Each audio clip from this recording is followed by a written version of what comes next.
What life was really like for the first settlers in colonial America, before they started complaining about everything. Hey everyone, tonight, we're drifting back into a world that was colder, muddier, and significantly more mosquito-infested than anyone in Europe had mentally prepared for. So go ahead and dim the lights. Get comfortable. Let your shoulders loosen, like a Puritan finally allowing himself to exhale after realizing no one is watching him sharpen quills for once. Because tonight, we're sinking softly into the daily lives of the first European settlers in colonial America. Those hopeful, anxious, eternally fatigued individuals who crossed the Atlantic dreaming of opportunity and found moldy bread, chronic exhaustion, and at least 3 new things to be afraid of every single week. This isn't a tale of grand adventure or patriotic triumph. Not tonight. Tonight, it's about the quieter things, the long silences, the petty frustrations, the unfortunate meals, and the slow, creeping realization that the New World did not come with an instruction manual. So let's drift gently backward, to the shores where these weary settlers first stepped into a brand new world and immediately started wishing it came with better weather. Where the complaining began, first thing you need to understand is this. Early settlers did not arrive in North America with practical expectations. They arrived with imagination. They had been told stories, softened by distance, exaggerated by investors, of a vast paradise where land was fertile, winters were mild, and wealth lay scattered on the ground like overly generous confetti. What they found instead was the kind of landscape that makes you question your life choices. Rocky soil, unpredictable storms, forests so dense they looked like they wanted to keep secrets, and animals that did not care for visitors. Some settlers wrote in their journals, "This land is full of wonders." Others wrote, "This land is full of damp." And honestly, both were correct. Still, they stayed, mostly because returning to Europe involved another long ship journey, and most of them had already used up their seasickness tolerance for the decade. First contact with reality and weather. One of the earliest colonial hazards was simply the climate. The weather in North America did not behave the way European weather was supposed to. It had moods.opinions.grudges.treaty. Winters hit unexpectedly hard. Snow came earlier than predicted, lasted longer than was polite, and often carried the faint, mocking tone of a continent saying, "Welcome, try not to die." Settlers wearing thin wool clothing, designed for England, where winters were dreary but not homicidal, found themselves shivering inside wooden huts that leaked wind from what felt like every angle. Some nights, the cold crept into their bones so fiercely that they slept huddled together like chickens trying to conserve heat. Others kept fires burning around the clock, which led to more than one hut quietly catching fire overnight. Because nothing encourages teamwork like making sure your house doesn't accidentally combust while you sleep. Summers, meanwhile, were a different kind of misery. Humid, swarming with insects and filled with unfamiliar plants that settlers kept discovering the hard way they were allergic to. It's no wonder early settlers prayed so often. They were trying to keep up morale. Food, glorious food. Except not really. Let's drift into the kitchens, or the approximate spaces settlers optimistically called kitchens. Food in early colonial America was not a joyful subject. It was a theme of survival. European settlers arrived with farming techniques suited to European soil, which turned out to be, how do we say, optimistic at best. They planted wheat in dirt far too rocky. They attempted to herd animals that promptly wandered into the forest and vanished.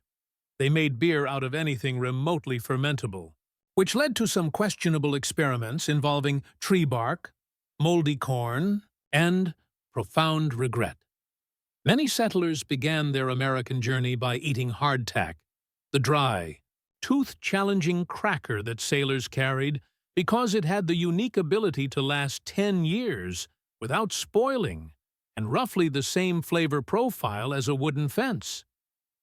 When they ran out of that, they ate boiled corn, then more boiled corn, then corn mush, then corn bread. Then, when someone got creative, a dish called journey cake, which was also corn, eventually, through the help of indigenous peoples who observed these confused newcomers with a mixture of compassion and concern, settlers learned to plant maize properly. They learned about squash, beans, and wild herbs. They learned how to fish in local waters. And for the first time, colonial tables saw variety. But, to be fair, a lot of early meals still tasted like smoke and disappointment. Housing. Anything with a roof counts now. Let's snooze our way toward early housing. Structures built with impressive enthusiasm and slightly less impressive engineering, colonial homes were often drafty, cramped, dark, smoky, and constructed by people who had read about carpentry but never actually practiced it. The earliest shelters were barely more than lean-tos, wooden frames covered in branches, bark, and whatever materials settlers could find before the next rainstorm arrived to ruin everything. Later, settlers built small one-room huts. These frequently featured dirt floors, a single window, if Anya door that only closed if you begged it, and a chimney that behaved like it had personal vendettas inside. Families slept wherever there was space, often on piles of straw that were theoretically comfortable but realistically itchy. The smoke from the hearth lingered constantly, creating an indoor haze that must have felt like living inside a polite but persistent cloud. Yet despite the discomfort, settlers took pride in these early homes. They symbolized a foothold, a beginning, a stubborn refusal to give up and sail back to Europe, where at least the chimneys behaved better. The endless chore list, if you've ever made a to-do list and then immediately lost the motivation to do any of it, you might sympathize with early colonists. Their daily chores were longer than most modern work weeks, and they didn't end ever. Every single day involved chopping, wood hauling, water mending, clothing, tending, fires cooking over those fires, cleaning things covered in ash from those fires, and occasionally putting out a small fire that was not invited. Men spent long hours hunting, clearing land, building fences, and trying to prevent animals from wandering off into the forest. Women handled cooking, childcare, gardening, washing, sewing, candle-making, soap-making, and making sure the entire settlement did not collapse from disorganization. Children helped wherever they could, which mostly meant carrying small buckets of water, scaring birds away from crops, and getting underfoot at exactly the wrong moment. Life was work. Work was life. And resting was something you did only if absolutely necessary, or if you fainted. Illness, accidents, and other unfortunate surprises. Health in early America was fragile. Settlers arrived with European diseases. The continent responded with its own. Colonists suffered from dysentery, influenza, scurvy infections, mice, typhus, fevers, and the general consequences of living in wooden houses built by amateurs. Doctors, when available, offered treatments like bloodletting, purging, herbal remedies that may or may not have worked, and advice that could generously be described as experimental. Settlers often turned to midwives, healers, or simple prayer. Injuries were common too. You could get hurt chopping wood.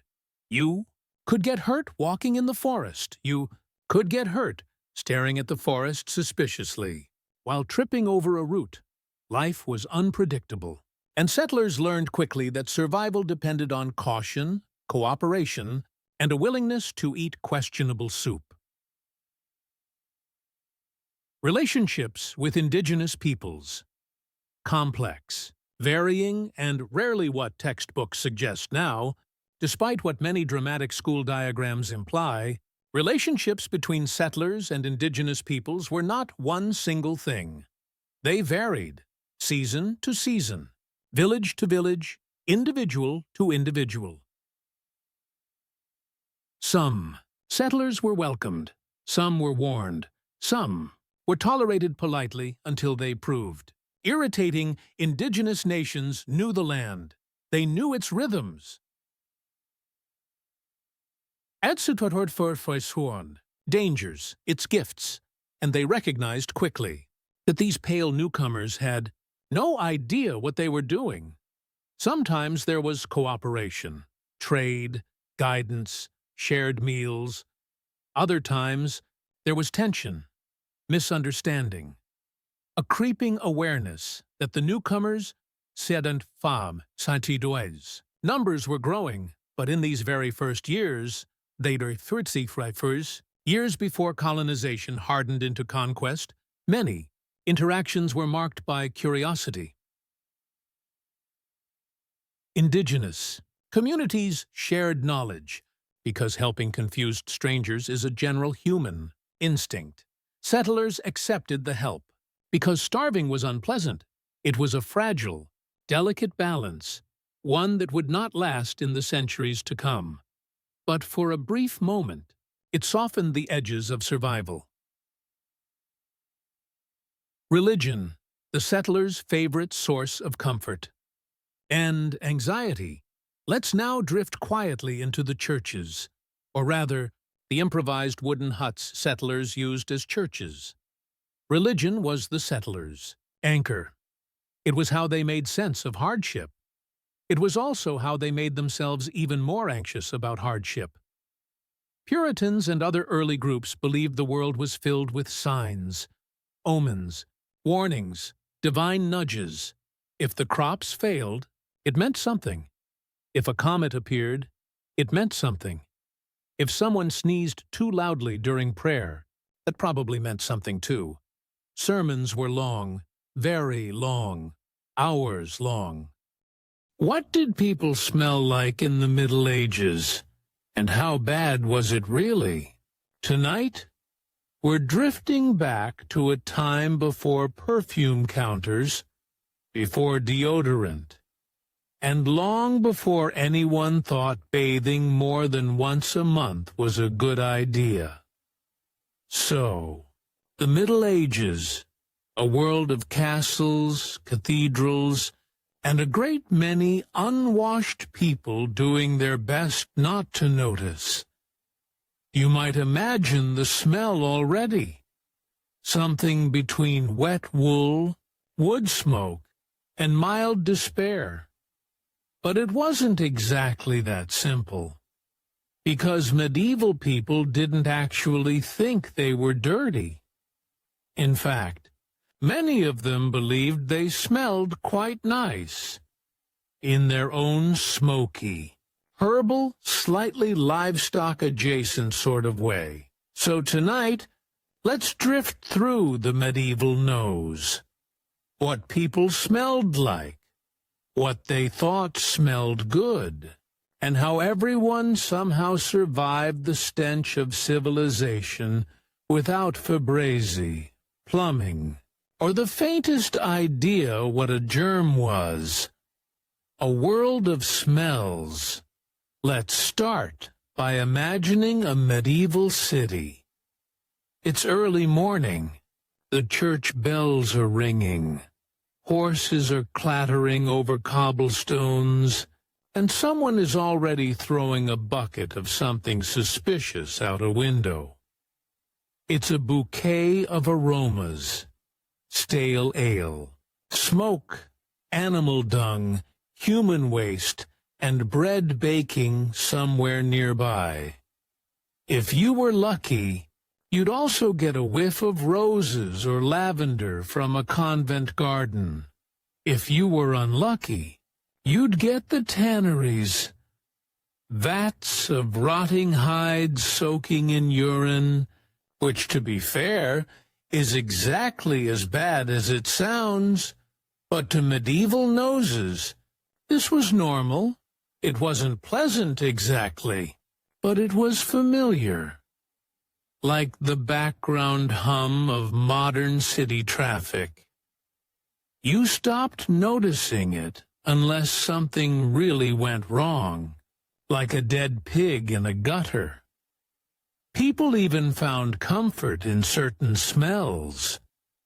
Wood smoke meant warmth, leather meant craftsmanship, and ale, well, that meant civilization itself, soap, water, and questionable hygiene.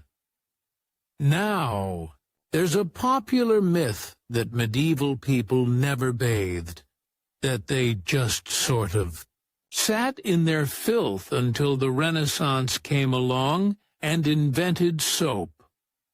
Not true.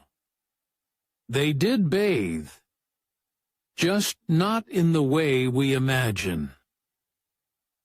Bathhouses were surprisingly common in the early and high Middle Ages.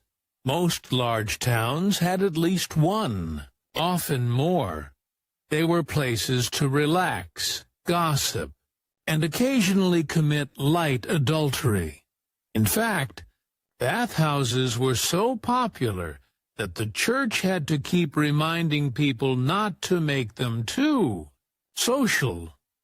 Apparently, the line between shared bath and shared sin got blurry pretty quickly. But by the late Middle Ages, things got complicated.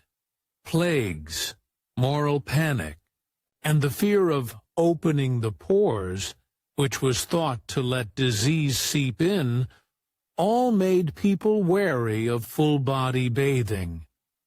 Instead, they began to practice what was called dry washing. You'd change your linen shirt frequently, rub your skin with a dry cloth, and maybe sprinkle some rose water if you were feeling fancy. Because linen, they believed, absorbed impurities, which is a poetic way of saying your shirt was doing the dirty work for you. And as for soap, it existed, but it was harsh, made from animal fat and lye. It was the kind of thing that could take the shine off a knight's armor and probably your skin too. So yes, people did wash, just carefully, occasionally, and often with the sense that it might kill them. The medieval nose. It's easy to assume medieval people were nose-blind, but actually, they had a much stronger sense of smell than we do. Cities were smaller, quieter, and more organic, so scents carried more vividly. And without synthetic perfumes or detergents, natural odors stood out in sharper contrast. In a strange way, smell was part of morality. A good person smelled clean, herbal, or holy. A bad person, especially a criminal or sinner, was thought to have an odor of corruption about them. Saints, by contrast, were said to emit the odor of sanctity, literally a sweet smell, sometimes described as like lilies or honey. And if you're wondering how reliable that was as a sign of holiness, well, not very. But in a world without air fresheners, people were keen to believe that God worked through fragrance. The scent of rank now. Let's talk about class. because of course it mattered who you were. If you were a peasant, you smelled like whatever you did for a living. If you worked in the fields, that meant earth, sweat, and manure. If you worked in a tannery, it meant, let's just say, your friends probably didn't sit too close at dinner. But if you were noble, oh, you smelled different, or at least you tried to. Perfumed oils, rose water, and herbal sachets were all the rage among the upper classes. Queen Isabella of Castile reportedly washed her hands in rose water several times a day. Not because they were dirty, but because it signaled refinement. Perfume was an art form. It wasn't about masking odor. It was about spiritual and moral elevation. The right scent meant purity, order, control, all the things that set nobles apart from the messy, sweating masses below. Even clothing smelled luxurious. Expensive garments were stored with dried lavender or camphor, both to smell pleasant and to keep away moths. So when a noblewoman walked through a crowd, she didn't just look rich, she smelled rich, which in medieval social logic was practically the same thing. The fragrant churches, surprisingly, were some of the best-smelling places in medieval Europe. Incense was burned constantly. Clouds of frankincense, myrrh, and copal rising toward vaulted ceilings. It wasn't just for ambience. It was theological deodorant. Because when you're cramming a few hundred unwashed souls into a small stone building for hours, even God might appreciate a little olfactory help. The air was thick with wax, wine, and incense. It smelled like sanctity and smoke, and occasionally like whatever the priest had for breakfast.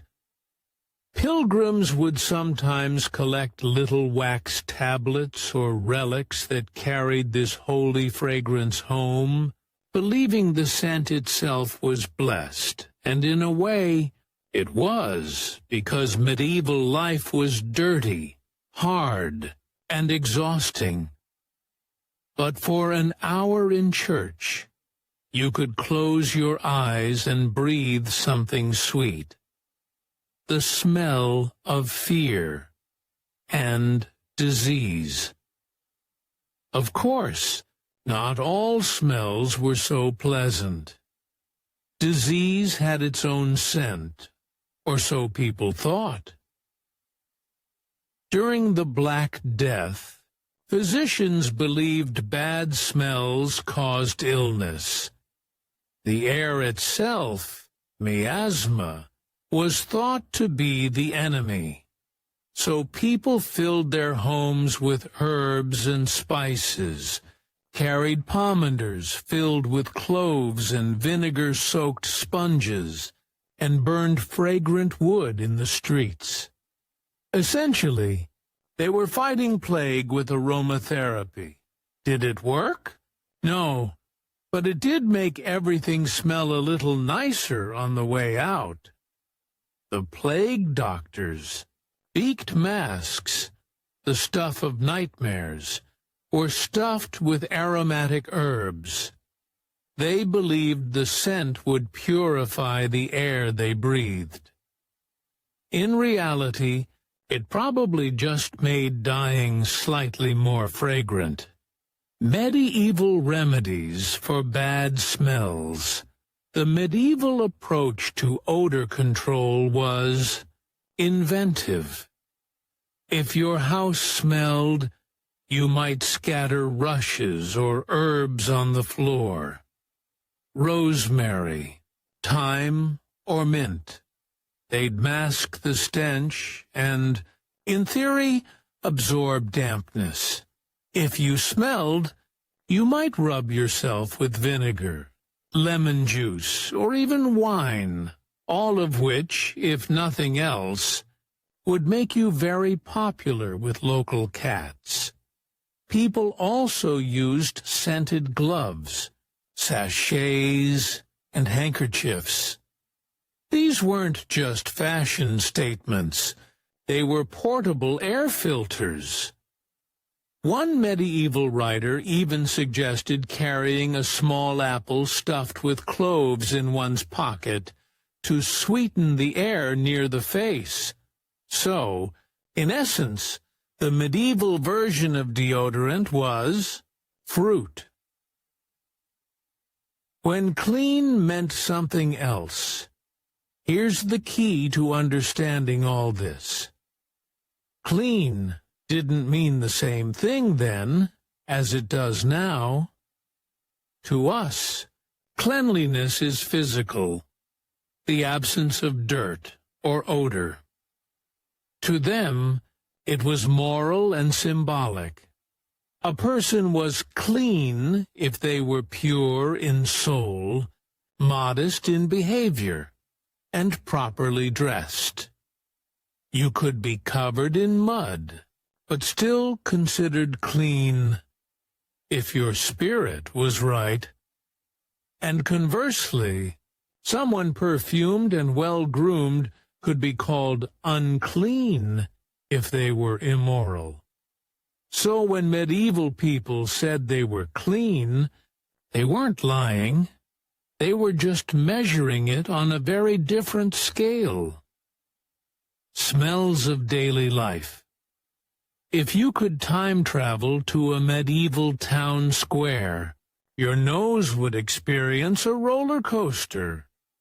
You'd start with bread baking, drift past roasting meat, then suddenly get hit by a wall of open sewage. A few steps later, there's a perfumer's stall selling rose oil and musk. A passing monk smells of wool and incense. A fishmonger, of fish and mild regret.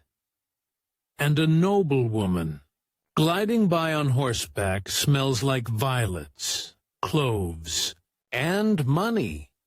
It was a world constantly in motion, constantly scented, some lovely, some revolting, all human. The myth of the filthy Middle Ages. So, were they as filthy as we think? Sort of, but not exactly. They were differently clean. Their world was filled with natural odors, sweat, wood smoke, animals, herbs, and within that mix, they found their own kind of order they didn't expect. Sterility. They expected harmony. A quarter-tour nudderbeated points, so 2 on 4 you white twinkern. Balance between the human body and the natural world.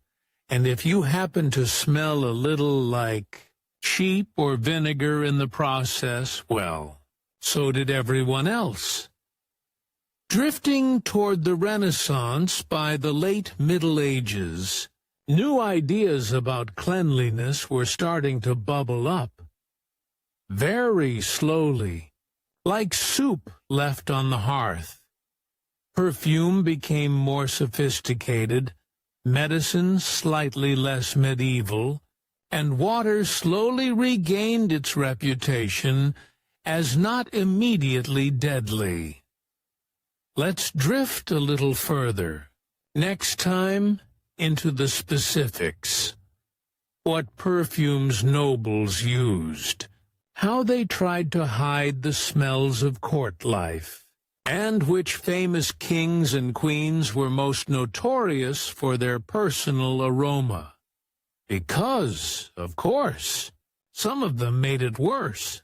What did medieval people do when they went insane? Tonight, we're drifting back to the Middle Ages, a time when the world was smaller, the nights were darker, and everyone thought their neighbor might secretly be possessed. So, let's imagine the candlelight flickering on stone walls, the faint sound of monks chanting somewhere in the distance, and the unmistakable smell of damp wool. Because tonight, we're exploring a quiet question with no simple answer. What did people do when they went insane? Now, insanity is a modern word. Medieval people had plenty of others. Madness, folly, distraction, lunacy, derangement, or simply possession. Each one came with its own convenient explanation, none of them particularly scientific. They didn't have psychiatrists or psychology. They had saints, they had humors, and they had a deep suspicion that whatever was wrong with you was probably your fault. So tonight, we're not looking for diagnoses. We're looking for stories. The slow unraveling of royal minds. The town fools who wandered the streets, muttering at the moon. The holy women who cried for hours and were somehow both pitied and revered. This is the story of how medieval Europe understood madness, and what exactly it did with its mad. So, get comfortable, pull the blankets a little tighter, and let's drift back to a time when sanity itself was a matter of theology. A fragile balance of humors. Let's start with medicine, or what passed for it. For 1,000 years, Western doctors believed the body was ruled by the 4 humors: blood, phlegm, yellow bile, and black bile. If those were balanced, you were fine. If not, you were doomed to mood swings, boils, or occasionally complete psychosis. Too much blood made you hot-headed. Too much phlegm made you slow and lazy. Too much yellow bile gave you anger issues, and too much black bile. Well, that made you sad, melancholy, the fashionable illness of poets, scholars, and anyone who looked dramatic while staring out a window. So when someone began hearing voices or shouting at invisible enemies, doctors didn't think mental illness. They thought, this man has a serious case of overheated bile. The cure?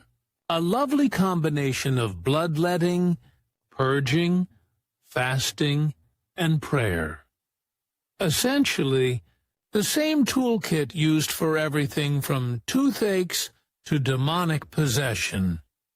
If that didn't work, and it usually didn't, they'd try cooling herbs, baths, and if things got really bad, drilling a small hole in your skull to let the madness out. A process known as trepanation. It sounds horrific, and it was, but in fairness, it occasionally relieved pressure from head injuries. So, by medieval standards, that counted as a success story. Siton, when madness was sin medicine, was only part of the picture. Most people saw madness as spiritual, either a punishment from God or an infestation by the devil. 2 equally comforting possibilities. If you were a sinner, madness was the result of your moral decay. If you were a saint, madness was the price of divine attention. Theologians spent centuries debating the difference between being possessed and being tested. And for ordinary people, that difference was mostly luck. If your hallucinations involved Jesus, you might become a holy visionary.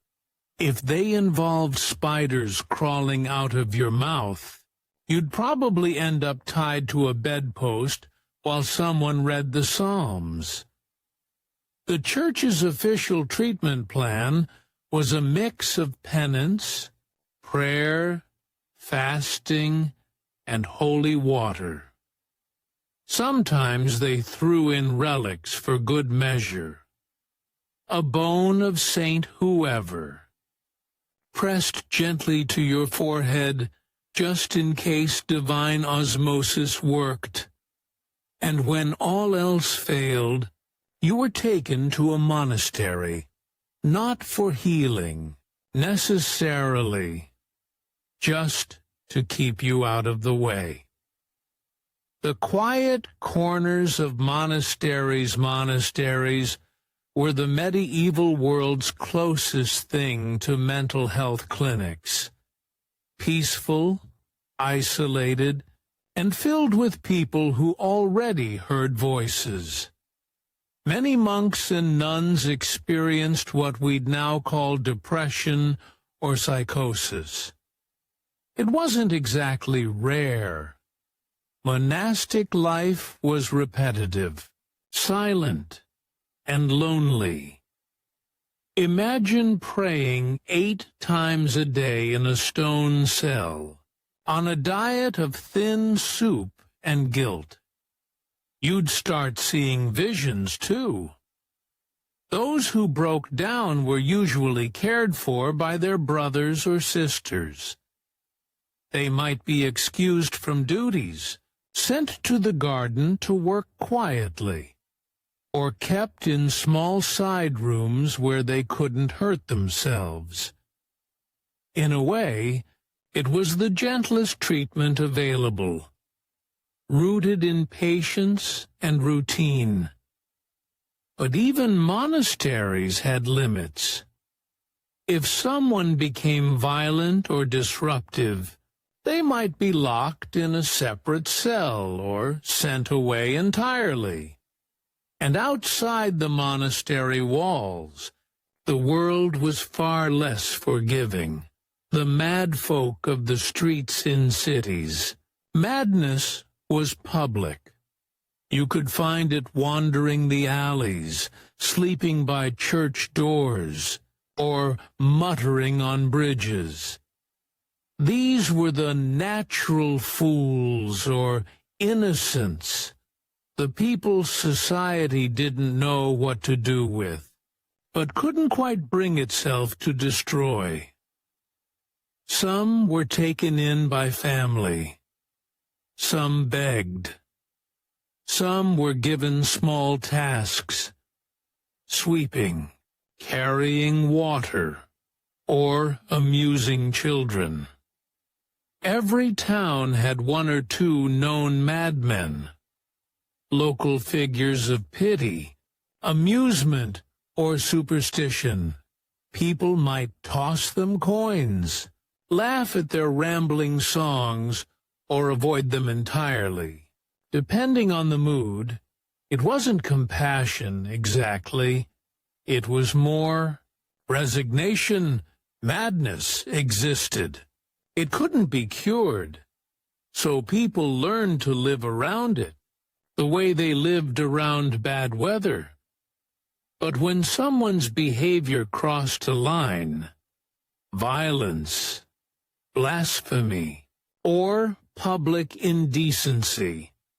That's when the town officials got involved, and that meant confinement.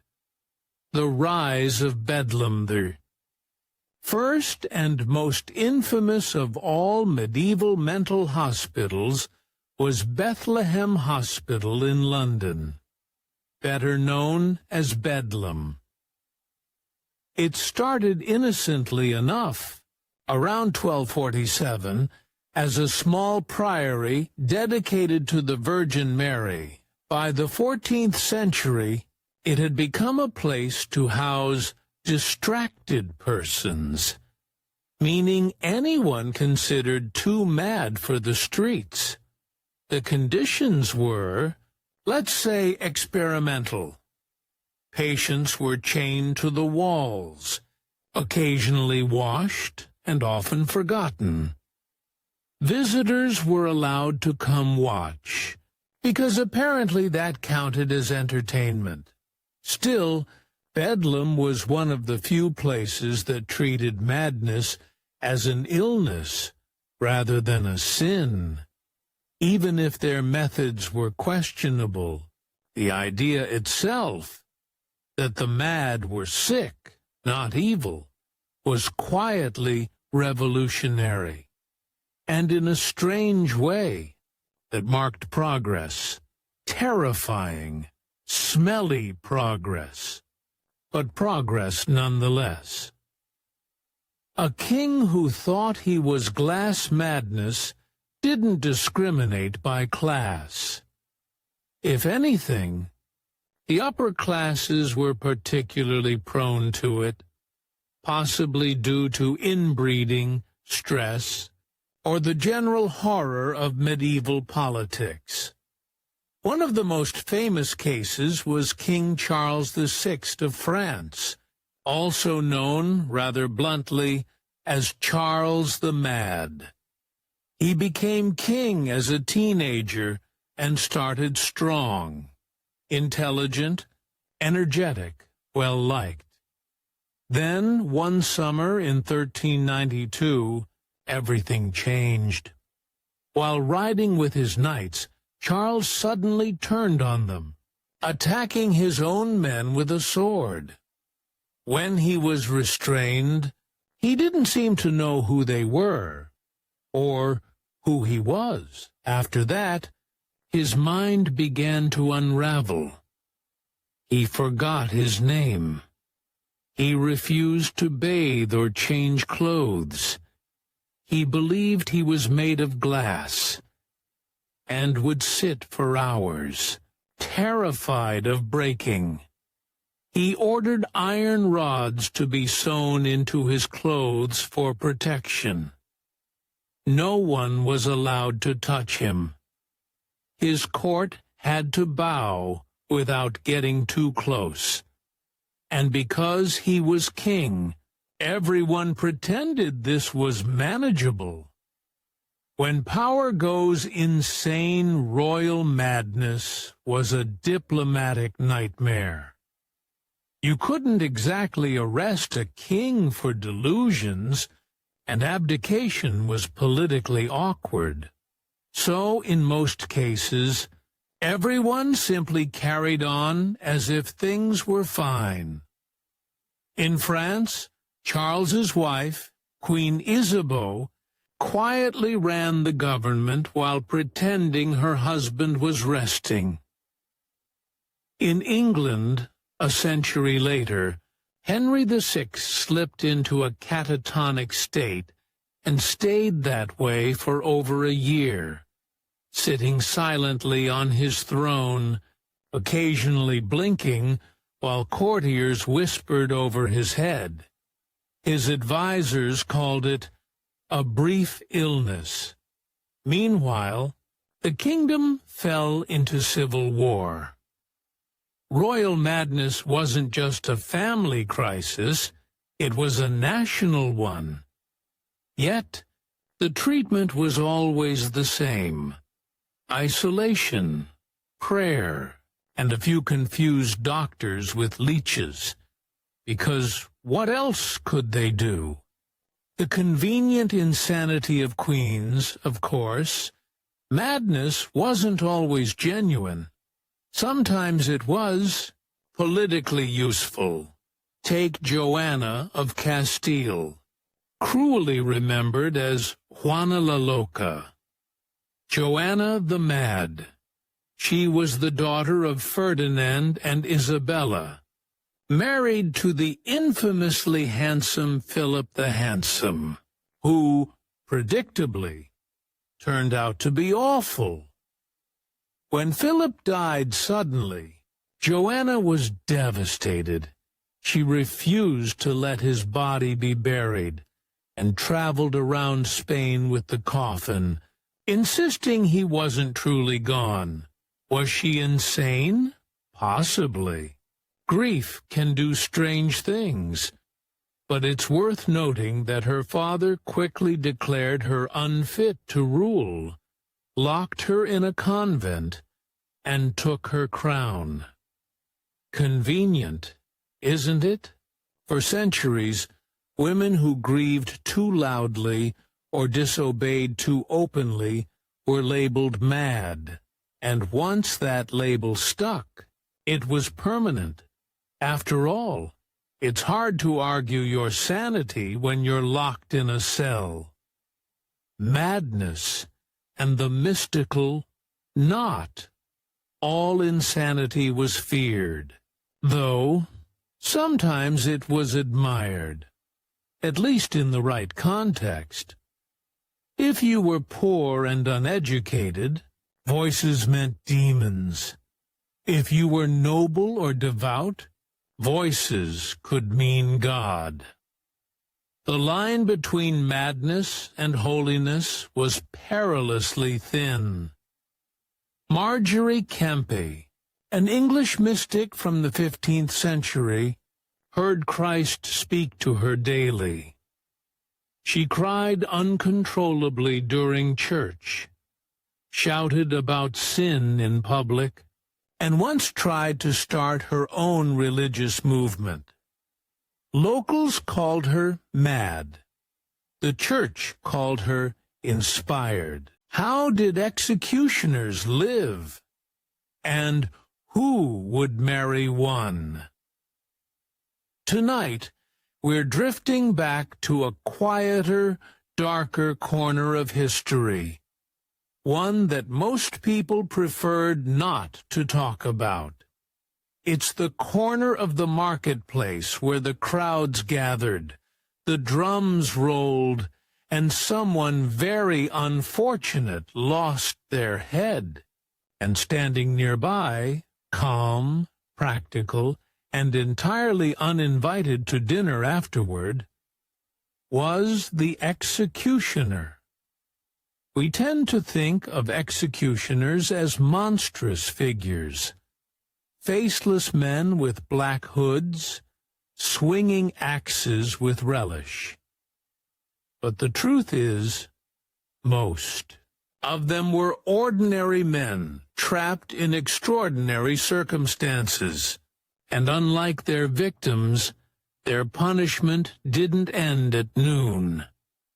It went on for the rest of their lives. So tonight, we're going to talk about them, the people who carried out justice when everyone else preferred to look away. How they lived, what they earned, where they slept, and somehow who agreed to marry them. You might want to get comfortable. This is a quiet story, part grim, part domestic, and very human. The necessary outcasts. Let's start with the simple fact. Executioners were necessary. Every society that used capital punishment needed someone to do the job. But the problem was, nobody wanted to be that person.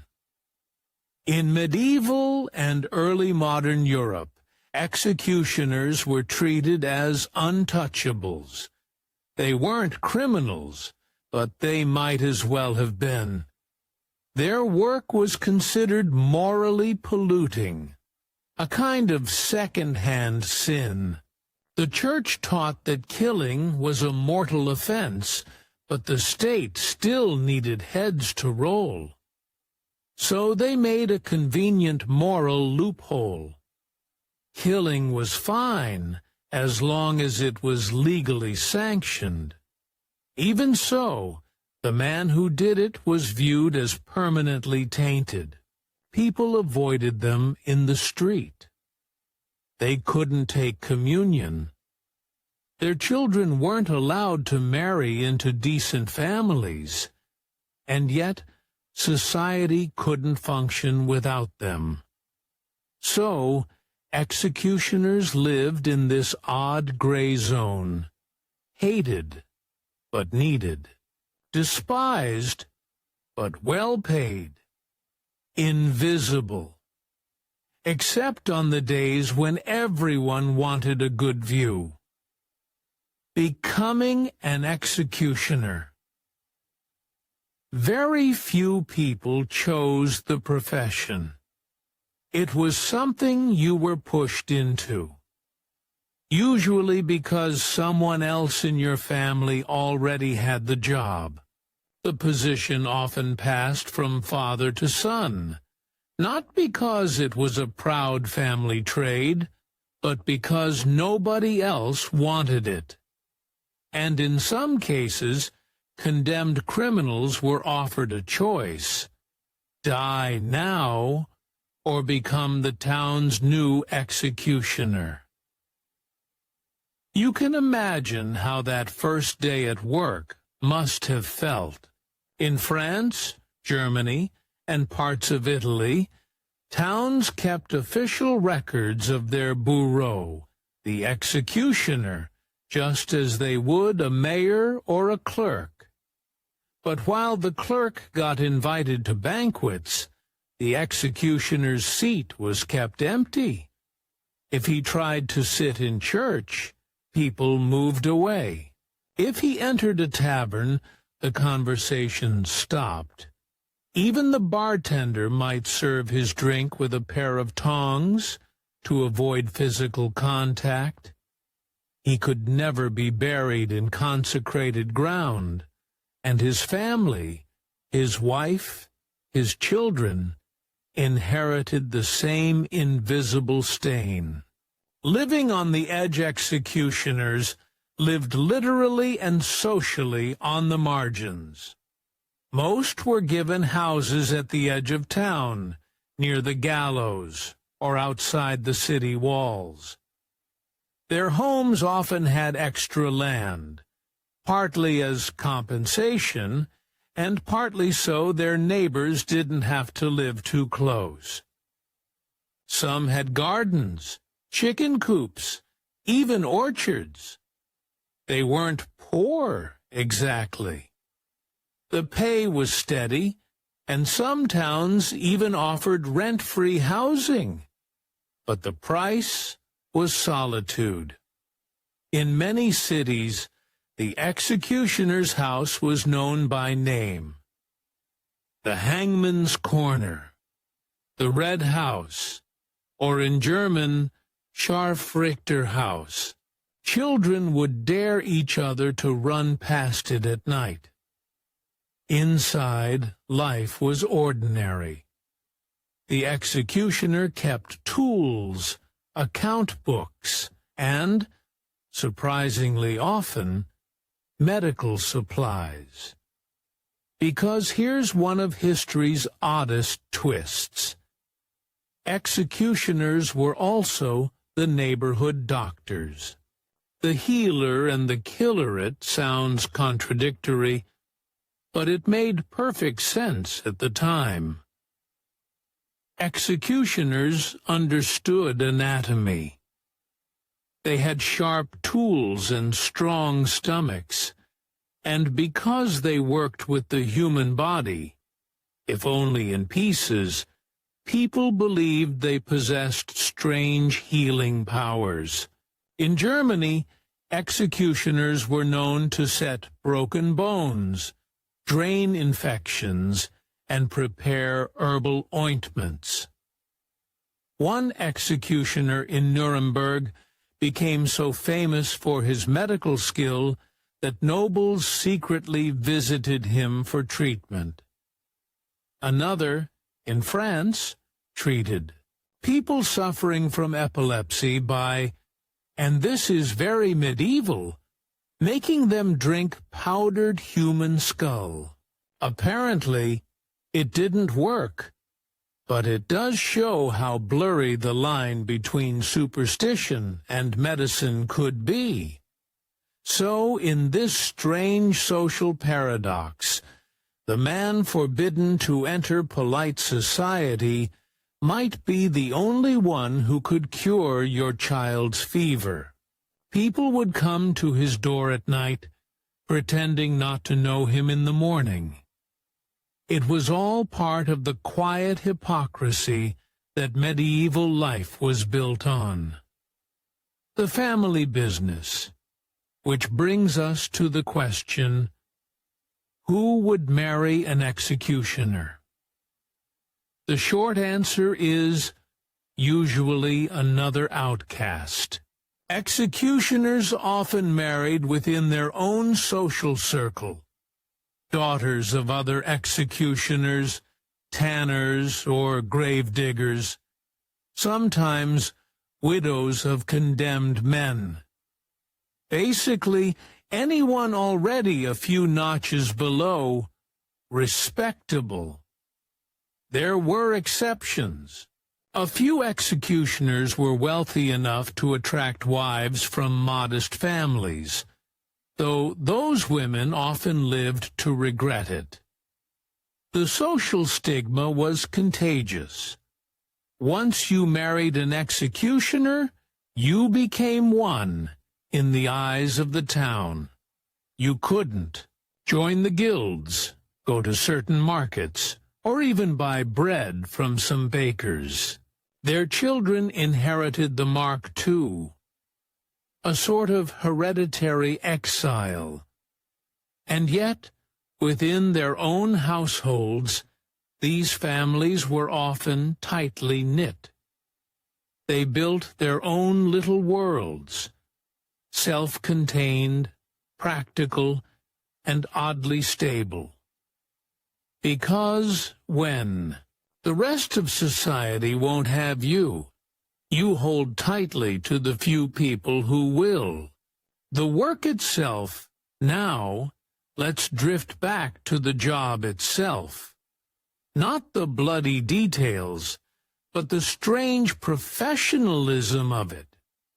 Executioners were expected to perform their work cleanly and efficiently. A botched execution was a public scandal, and the crowd might even riot. So executioners practiced. They studied technique. They maintained their tools with care. Sharp axes, clean ropes, a small but chilling array of specialist equipment. In some cities, they were even required to attend anatomy lessons at medical schools. One could argue they were among the first true technicians of death. Methodical, trained, and disturbingly calm. And they had side jobs. They were often responsible for torture during interrogations, for branding criminals, or for disposing of corpses. They might clean the gallows, bury the bodies, or boil the heads for public display. That last one, by the way, was usually done in a large cauldron outside the city walls, a practical solution to the problem of decomposition, and yet another reason not to live nearby. The good executioners Some were genuinely respected, in a strange, private way. There were good executioners, known for being merciful or skilled. In France, one famous family of executioners, the Sansons, held the office for nearly 200 years. They were as professional as any government official, dignified, sober, and proud of their efficiency. Charles-Henri Sanson, who executed Louis XVI during the French Revolution, kept detailed notes about his work, treating it as a solemn civic duty. He also played the violin and had a deep interest in philosophy, because apparently one can be both cultured and very bad company at dinner. Even his grandchildren entered the family trade, partly from habit, partly because, by then, it was the only life they knew. Money, perks, and blood. Money for all the social stigma, executioners were paid surprisingly well. They received wages, bonuses, and sometimes the clothes of the condemned. A gruesome form of recycling that doubled as a fringe benefit.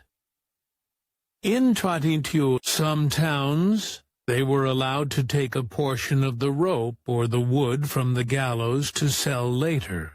They also collected fees for side work, torture sessions, branding, amputations, or even simple arrests. In effect, they were part of the criminal justice economy.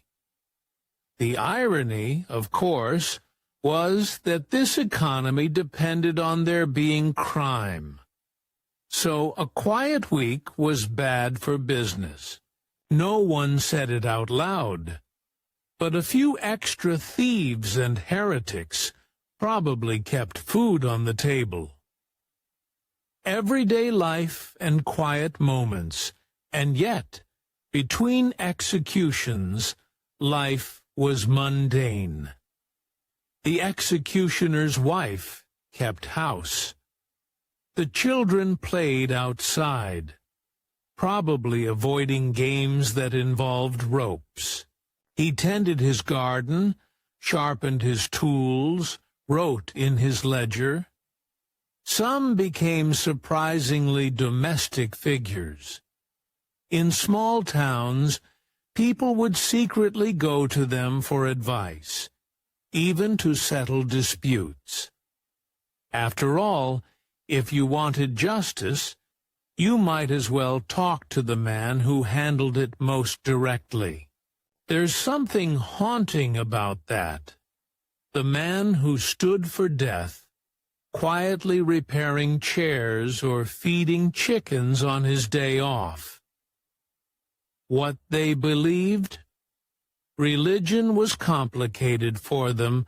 Executioners were officially serving justice, which was supposed to be divine. But they were also excluded from most of the church's comforts. They couldn't take communion. They couldn't be buried in blessed ground. Some priests refused to even speak to them. So many executioners developed their own private faith, a sort of working theology. They believed God had chosen them for this unpleasant work, and that every clean strike was a kind of penance. Some prayed before each execution. Others drank heavily afterward. A few did both. But they almost all shared the same weary resignation, that their lives would never truly be their own. The human face behind the hood, of course, not all wore hoods. The holy rule and the human weakness. What happened to monks who broke their vows? Tonight, we're drifting back to a quieter, colder world, one of echoing stone corridors, flickering candles, and the faint, rhythmic chant of Latin prayers dissolving into the early dawn. You can settle in, dim the lights, let your mind slow down, because we're heading behind monastery walls to see what really happened when holy men decided they were done being holy. Because while monasteries were supposed to be havens of purity, silence, and obedience, they were also full of human beings, and as history has proven again and again, human beings are quite bad at pretending to be perfect. So tonight, we'll drift through a few centuries of quiet scandals. The monks who fell in love, who ran away, who got drunk, gambled, stole relics, and occasionally reinvented themselves as very confused tavern keepers. This is the story of monks who broke their vows, and the quietly chaotic consequences that followed. When someone became a monk in the Middle Ages, it wasn't exactly a short-term commitment. It was meant to be a lifelong surrender, a contract, not just with the church, but with God Himself. You gave up everything, your family name, your possessions, and most of your personal identity. In return, you got stability, shelter, and a reasonably predictable supply of thin porridge. You'd shave your head into a tonsure, that awkward bald spot on top that said, "I've renounced the world," and also any chance of looking attractive. You'd dress in plain robes, follow the rule of your order. Maybe Benedictine, maybe Cistercian, and spend your days praying, copying manuscripts, or farming. It was supposed to be a life of spiritual peace, and for some, it truly was. But for others, well, imagine doing the same routine every single day for 50 years. With no wine, no flirting, and no naps. Temptation, as they say, found a way. Let's start with the vows themselves, the big three: poverty, chastity, and obedience. They sound noble, but each came with its own opportunities for disaster. Poverty was perhaps the easiest to fake. After all, monasteries were wealthy institutions. They owned land, mills, vineyards, and livestock. They were supposed to live humbly, but in reality, some abbots dined like lords. There are endless records of monks skimming off donations, hoarding coins, or quietly reselling the monastery's wine stock. A few even smuggled in luxuries: silk, imported spices, even dice for gambling. There's one delightful complaint from a 13th century abbey in Burgundy about a monk who, quote, grew fond of foreign seasonings and had been experimenting with sauces unbecoming of his station. You can almost picture him hunched over a pot, thinking, maybe God won't mind if I add a little garlic. Chastity was trickier.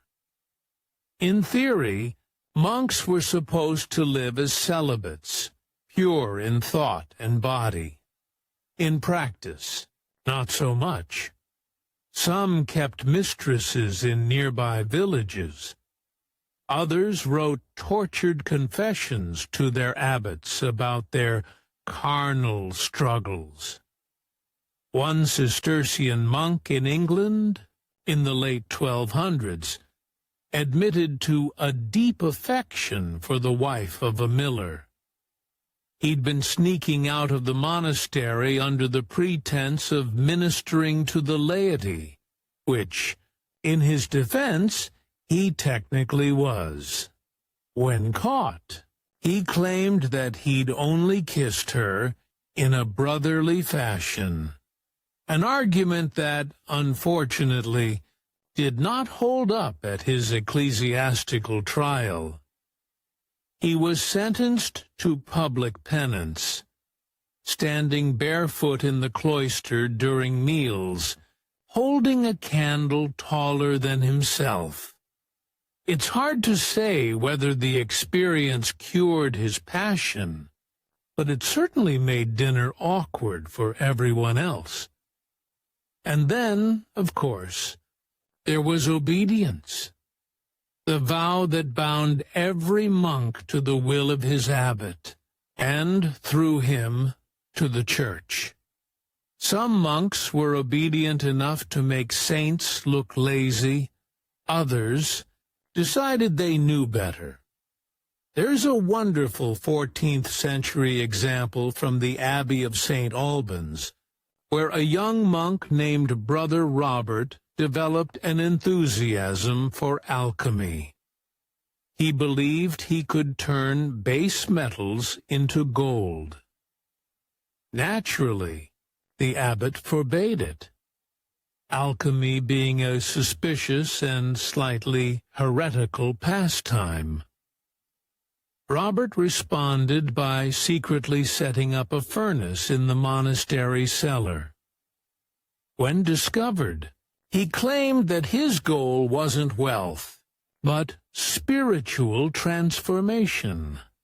The abbot was unimpressed. Robert was locked in the infirmary for a month to reflect on his spiritual choices, and then, predictably, the monastery's treasury was found to be missing several gold candlesticks. Robert had, it seemed, misunderstood the no personal property rule. Monks who broke their vows didn't always get off with a warning. Punishments could be harsh, especially if the offense was public. Some were beaten or flogged. Others were forced into isolation, confined to a cell, forbidden from speaking, eating only bread and water. A few particularly persistent offenders were transferred to other monasteries, far from home. One bishop even described this practice as moving the problem rather than solving it, which, honestly, sounds like the medieval equivalent of corporate HR. But for all the official punishments, most of the discipline came down to shame. A monk who broke his vow was seen as a failure not only to his brothers, but to God. And that, in the medieval imagination, was about as serious as it got. Still, guilt didn't always stop them, and the Church, despite its moral strictness, had to find creative ways to bring these wandering souls back into the fold. Some monks simply ran away. The term used was apostate monk, someone who abandoned his vows entirely. If you ran, you could try to pass as a layman, maybe work as a clerk, a scribe, or a teacher. A few even joined armies or pirate crews, swapping the silence of prayer for the noise of taverns and battlefields. Of course, this was risky. Monks were tonsured. They had that distinctive bald spot, so most runaway monks tried to grow their hair out fast, or wear hats indoors, always suspicious in medieval etiquette. There's one case from 1313 of a Benedictine who escaped from his abbey in Flanders and made it all the way to Paris, where he lived for 5 years pretending to be a notary. He was caught only because another monk recognized him by his handwriting, an occupational hazard for someone trained in calligraphy. He was dragged back, forced to confess publicly, and reportedly spent the next year copying penitential psalms by hand, hundreds of them. It's difficult to say whether he found God through that experience, but he certainly found carpal tunnel. And then there were the reform movements. By the late Middle Ages, many monasteries were in moral decline, wealthier, lazier, and less spiritual than they'd been. Monks drank, hunted, and argued. Abbeys owned racehorses. 1. Report from the 15th century described an abbot who hosted banquets, fit for princes, complete with jugglers and dancing, girls. The church tried to intervene. Reformers traveled from monastery to monastery, inspecting conditions. They complained about the same things everywhere. Too much wine, too much meat, too much talking during meals, and far too many monks keeping company with women under the guise of charity. It's worth noting that almost every record of monastic misbehavior was written by someone sent to reform them, which means the stories were probably exaggerated, but still, there's enough consistency to suggest a lively pattern of very unmonkish behavior. Sometimes, monks weren't even punished for breaking vows. They were promoted. Certain abbots quietly admired cleverness, especially if it protected the monastery's reputation or finances. If you were a charming troublemaker, you could get away with quite a lot. There's a delightful case in 15th century Florence of a Dominican friar who had a secret gambling habit. When discovered, he confessed tearfully and promised to reform.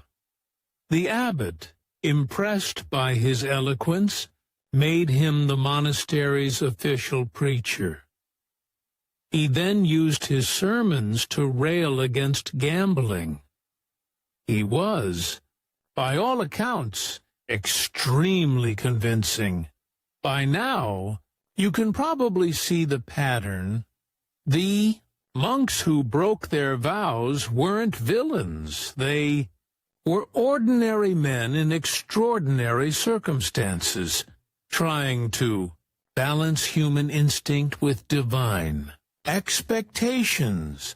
Some were weak, some were foolish. Few were genuinely corrupt, but most were just tired of silence, of ritual, of the endless sameness of monastic life. And perhaps, in their small rebellions, sneaking wine, falling in love, or slipping out at night. They were simply searching for something they'd lost when they took those vows in the first place. A sense of being alive. But for most of the medieval world, smell remained what it had always been: a language, a status symbol, and a quiet, constant companion. So yes, people smelled. They smelled like who they were, where they lived, what they believed, and what they could afford. And somehow, out of all that stench and spice and smoke, they built cathedrals, wrote poetry, and fell in love, which, all things considered, is rather impressive. Let's drift a little further now, toward a few real stories. The monks who became legends in their own quiet way. Some were punished. Some escaped.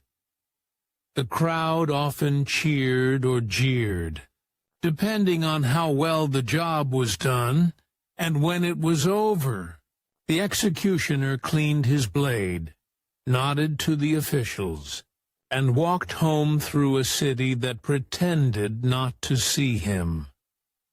Because once a monk decided to break his vows, the story rarely ended neatly. It usually just faded, like candlelight on stone. One quiet failure among thousands. Let's drift now to the next piece of this world. The laws, the cities, and the strange moral reasoning that made this all seem normal. How did people in the Middle Ages actually smell? The fragrant myth of the Middle Ages. Tonight, we're drifting back to a world without deodorant, without soap as we know it, and without even the faintest idea of what a minty fresh smell was supposed to be.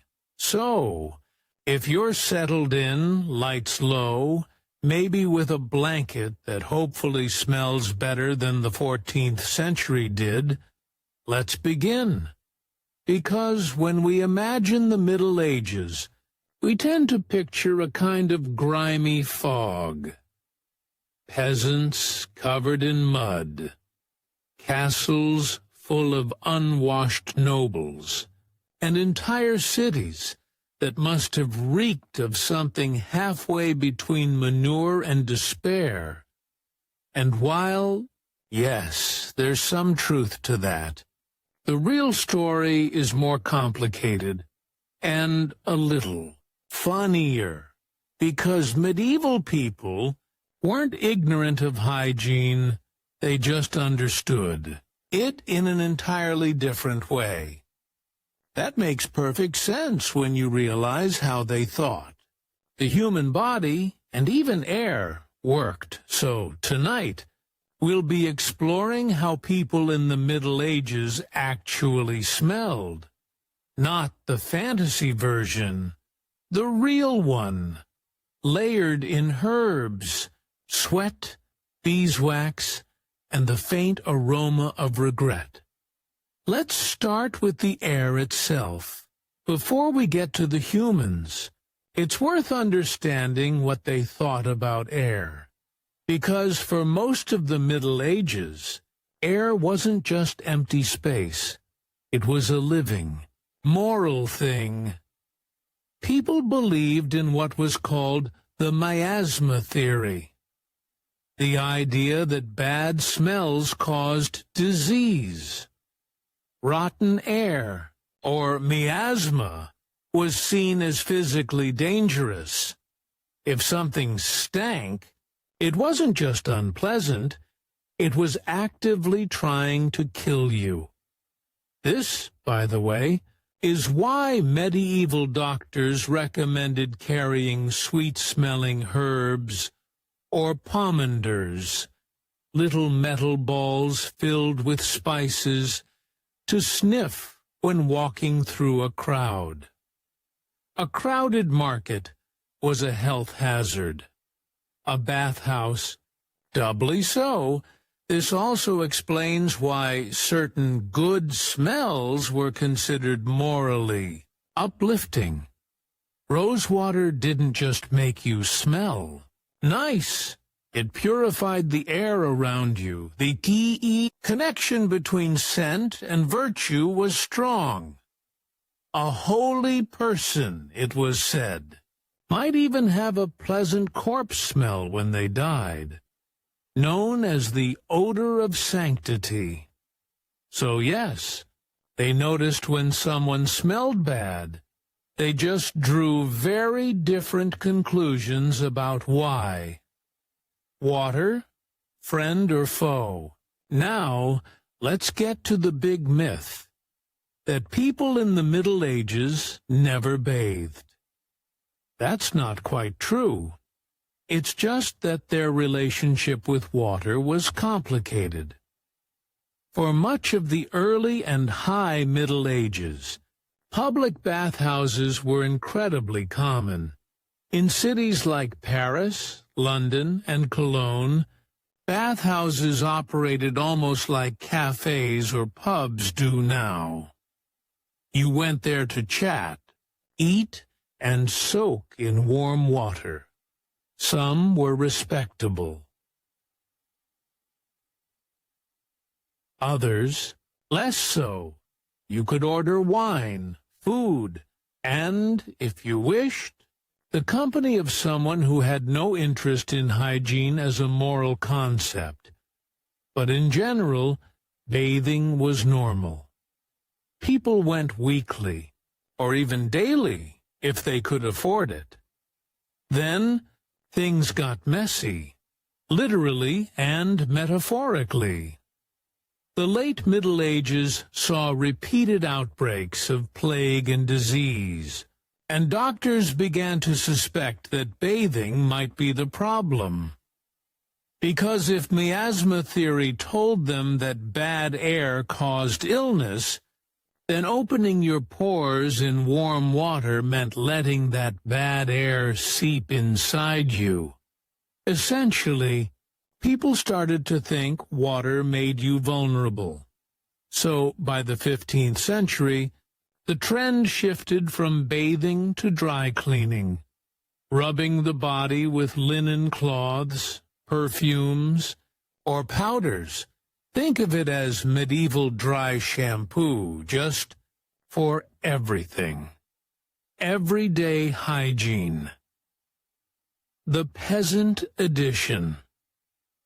Let's drift down the social ladder for a moment, away from perfumed nobles and into the fields. What did the average medieval peasant smell like?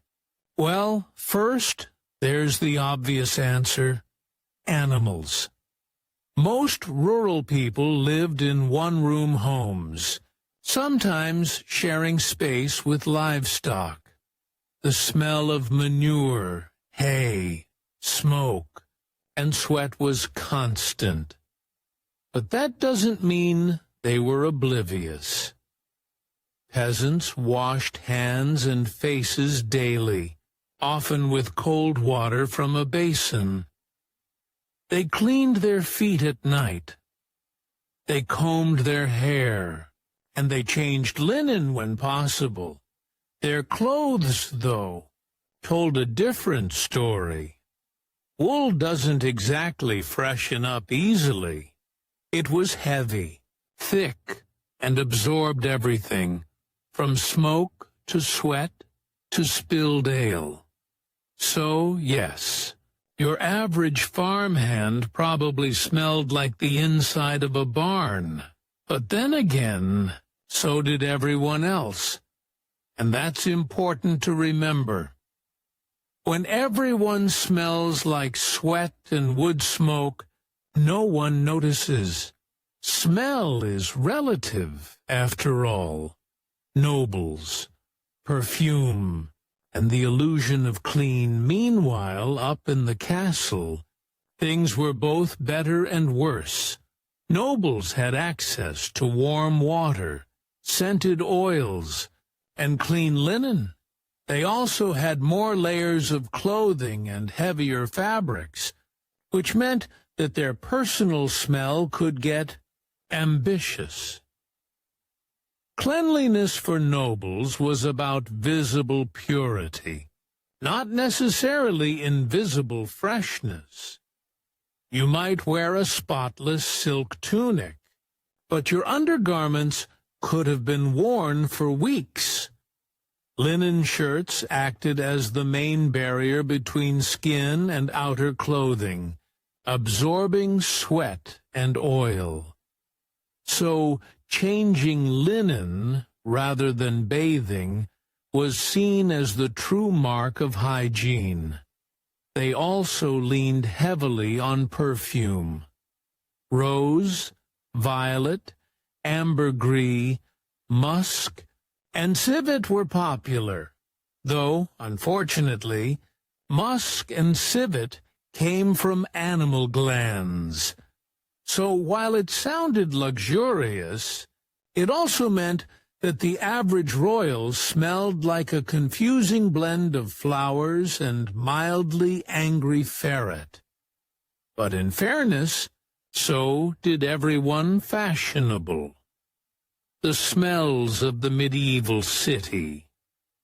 Let's take a little stroll, slowly, through a medieval town. Close your eyes, if you like, and imagine the sensory experience. You'd smell open sewers almost immediately. Waste from houses and workshops flowed directly into the street gutters, which occasionally doubled as drains, except they didn't actually drain anywhere. But over that, you'd also smell baking bread, brewing beer, and roasting meat. Tanners added their contribution, soaking animal hides in urine and lime, and blacksmiths filled the air with smoke and burning charcoal. So yes, the average street would have been pungent. But it wasn't constant filth. Cities employed rakers to clear the streets, and laws existed to fine anyone who dumped waste too close to homes or wells. Even the poorest residents knew that clean water mattered, because dirty water could kill you faster than a tax collector. And yet, for all that filth, people still managed to smell socially acceptable to one another. They just existed within an olfactory ecosystem entirely unlike ours. If everyone's world smells like smoke, you stop noticing smoke. It's the same principle that keeps modern people blissfully unaware of the permanent coffee smell in their own kitchen. Monks, baths, and the aroma of piety now. Not all medieval people avoided water. Monks and nuns, interestingly, were some of the cleanest groups in Europe, at least early on. Monastic rules required regular bathing, hand-washing before meals, and foot-washing ceremonies as acts of humility. Monasteries often had advanced plumbing systems, with running water, heated baths, and latrines flushed by diverted streams. For people who lived lives of poverty and prayer, they were surprisingly hygienic. However, over time, religious attitudes shifted. Cleanliness became associated with vanity.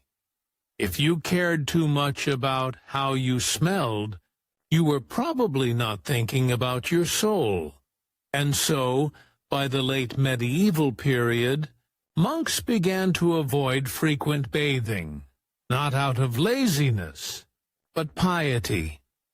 Better to smell humble than to smell vain, though one suspects their fellow monks might have disagreed.